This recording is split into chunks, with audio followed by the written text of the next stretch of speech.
ഇപ്പോൾ E T Muhammad Basheer M P telephone ലൈനിൽ ചേരുകയാണ്. ശ്രീ ഇ ടി മുഹമ്മദ് ബഷീർ, താങ്കൾ എങ്ങനെ അനുസ്മരിക്കുന്നു മുൻ പ്രധാനമന്ത്രി മൻമോഹൻ സിംഗിന്റെ മരണം?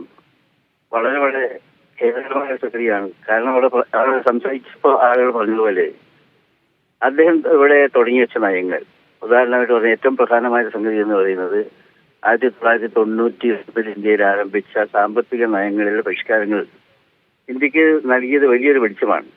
നെഹ്റുവിന്റെ സാമ്പത്തിക സിദ്ധാന്തങ്ങളോട് തന്നെ യോജിച്ചു നിന്നുകൊണ്ട് ഇവിടെ പൊതുമേഖല ശക്തിപ്പെട്ടു നിൽക്കണം, അതോടൊപ്പം തന്നെ സ്വകാര്യ മേഖലയും മറ്റു സഹകരണ മേഖലയും ഒക്കെ ഉയർന്നു വരണമെന്ന കാഴ്ചപ്പാട് വെച്ചുകൊണ്ട് അദ്ദേഹം കൊണ്ടുവന്ന പരിഷ്കാരങ്ങൾ ഇന്ത്യയിൽ ഇന്നും ചർച്ച ചെയ്യപ്പെട്ടിട്ടുണ്ട്. എന്താ കാരണം എന്നറിയോ?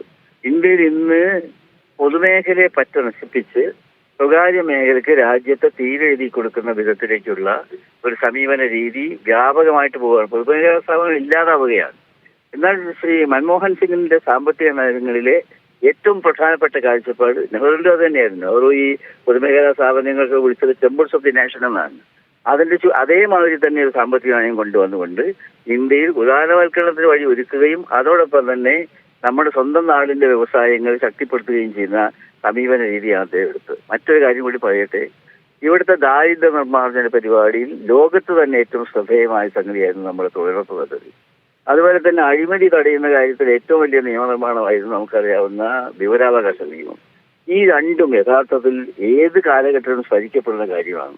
നമ്മുടെ നാട്ടിൻ പുറത്തെ സാധാരണക്കാരായിട്ടുള്ള ആളുകൾക്ക് ജീവിതമാർഗം ഗവൺമെന്റ് മുഖേനയുള്ള തൊഴിലിലൂടെ തന്നെ കിട്ടുന്ന ഒരു സംവിധാനം ഉണ്ടാക്കിയത് വിപ്ലവാത്മകമാണ്. ഇന്നിപ്പോൾ അതിന് ഉടമസ്ഥന്മാരായിട്ട് പലരൊക്കെ പറയുന്നുണ്ടെങ്കിൽ തന്നെ മൻമോഹൻ സിംഗിന്റെ ദീർഘവീക്ഷണം, അതുപോലെ തന്നെ വിവരാവകാശ നിയമത്തിന്റെ കാര്യം എടുത്ത് നോക്കുകയാണെങ്കിൽ എത്ര ശക്തമായ നിയമനിർമ്മാണമായിരുന്നു. ഇപ്പൊ അത് വല്ലതും മായം ചേർക്കുകയാണ്. വിവരാവകാശ നിയമത്തെ തലശയ്യയിൽ നിർത്തിയിരിക്കുന്ന കാലമാണ്. ഇതൊക്കെ താരതമ്യ പഠനം നടത്തി നോക്കുകയാണെങ്കിൽ ഏറ്റവും പ്രഗത്ഭനായ സാമ്പത്തിക വീക്ഷണമുള്ള ഒരു നേതാവായിരുന്നു അദ്ദേഹം എന്നതിൽ സംശയമില്ല. അതുപോലെ തന്നെ ശ്രീ ടി, ഇപ്പോൾ നോട്ട് നിരോധനം അടക്കമുള്ള ചില തീരുമാനങ്ങൾ അത് ഇന്ത്യയുടെ സാമ്പത്തിക മേഖലയെ പിടിച്ചു കുലുക്കുമ്പോൾ, വലിയ സാമ്പത്തിക പ്രതിസന്ധിയിലൂടെ കടന്നു പോകുമ്പോൾ മൻമോഹൻ സിംഗിനെ പോലെയുള്ള ഒരു വിദഗ്ധൻ, സാമ്പത്തിക വിദഗ്ധന്റെ ഒരു വിടവ് ഇപ്പോഴാണല്ലോ ഒരു പക്ഷേ അറിയുക.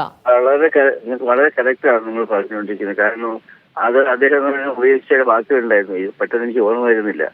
വലിയ തോതിലുള്ള ബ്ലണ്ടറാണ് അവരുണ്ടാക്കിയിട്ടുള്ളത്. അപകടകരമായ സ്ഥിതിയിലേക്ക് രാജ്യത്തെ കൊണ്ടുവന്നത് വെട്ടി തുടർന്ന ആ പ്രസംഗം അദ്ദേഹം രാജ്യസഭ ചെയ്ത സമയത്ത് വളരെ എനിക്ക് തോന്നുന്നത് 5-10 വാചകം ഉണ്ടായിരുന്നുള്ളൂ.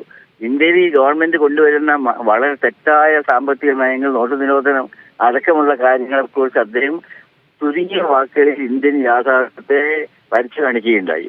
അദ്ദേഹത്തിന്റെ വളരെ വളരെ പ്രസക്തമായ കാര്യമായിരുന്നുവെന്ന് കാലം തെളിയിച്ചു കടന്നു പോവുകയാണ്. ഉണ്ടാക്കിയ ബ്ലണ്ടറിന് രാജ്യം വലിയ വില ഇന്നത്തെ ഗവൺമെന്റ് ചെയ്തതിന് രാജ്യം വലിയ വില കൊടുക്കുകയാണ്. ഇന്നത്തെ മൻമോഹൻ സിംഗിനെ പോലുള്ള നേതാക്കന്മാരെ ഓർക്കാൻ വീണ്ടും അവസരമുണ്ടാകുന്ന വിധത്തിലാണ് അവർ ചെയ്തു കൊടുത്തത്.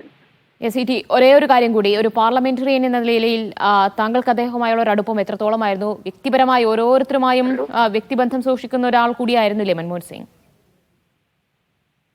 ഹലോ, താങ്കൾക്ക് അദ്ദേഹവുമായുള്ള വ്യക്തിപരമായ ഒരു അടുപ്പം, ഒരു പാർലമെന്ററിയൻ എന്ന നിലയിൽ അദ്ദേഹത്തോടുള്ള ഒരു അടുപ്പം എത്രത്തോളം ഉണ്ടായിരുന്നു?